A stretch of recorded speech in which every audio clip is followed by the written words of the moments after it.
Walang nakikitang problema ang NGCP sa supply ng kuryente ngayong holiday season. Inanunsyo rin ng power grid operator ang mas mababang transmission rates ngayong buwan. Yan ang ulat ni Harley Valbuena. Walang nakikitang problema sa supply ng kuryente sa bansa ang National Grid Corporation of the Philippines sa pagdiriwang ng Pasko at Bagong Taon. Ayon sa NGCP, wala nang inaasahang red o yellow alert na itataas sa power grids ng Luzon, Visayas at Mindanao. Ito ay kung wala nang mga hindi inaasahang pangyayari para sa nalalabing bahagi ng taon. Well, for the rest of the year, wala tayong nakikita, no? Wala tayong nakikitang magiging problema sa supply ng kuryente. Puwera na lang, again, no, unforeseen circumstances, kagaya ng sana hindi mangyari, bagyo, o di kaya bigla ang pagpalya ng mga power plant. Pero kung walang ibang mangyayari, wala tayong nakikitang magiging problema. Bukod dito, sinabi rin ng power grid operator na fully restored na ang lahat ng power transmission lines at structures na nasira sa pagtama ng Bagyong Tino at Bagyong Uwan noong nakaraang buwan. Pero sa ngayon ay hindi pa makapagbigay ng katiyakan ng NGCP sa magiging sitwasyon sa supply ng enerhiya para sa susunod na taon.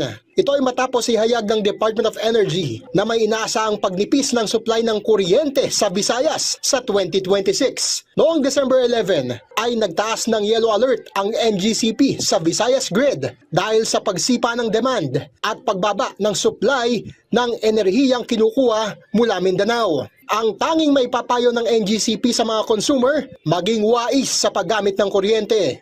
Every year naman, no, parati nating sinasabi na huwag magtipid. Mahirap kasi yung huwag gumamit ng kuryente. No. Ang maganda talaga is masinop na paggamit ng kuryente.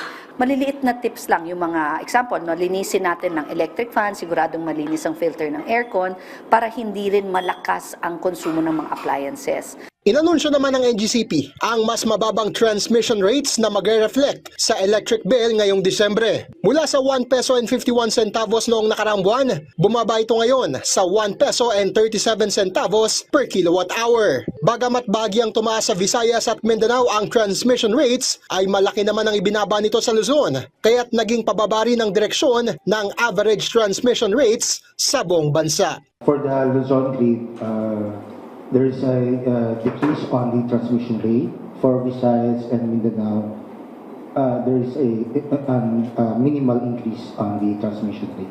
Ang isang customer na kumokonsumo ng 200 kilowatt-hour kada buwan ay magkakaroon ng 270 pesos and 94 centavos na average transmission rate sa kanilang bill ngayong buwan. Harley Valbuena para sa Pambansang TV sa Bagong Pilipinas.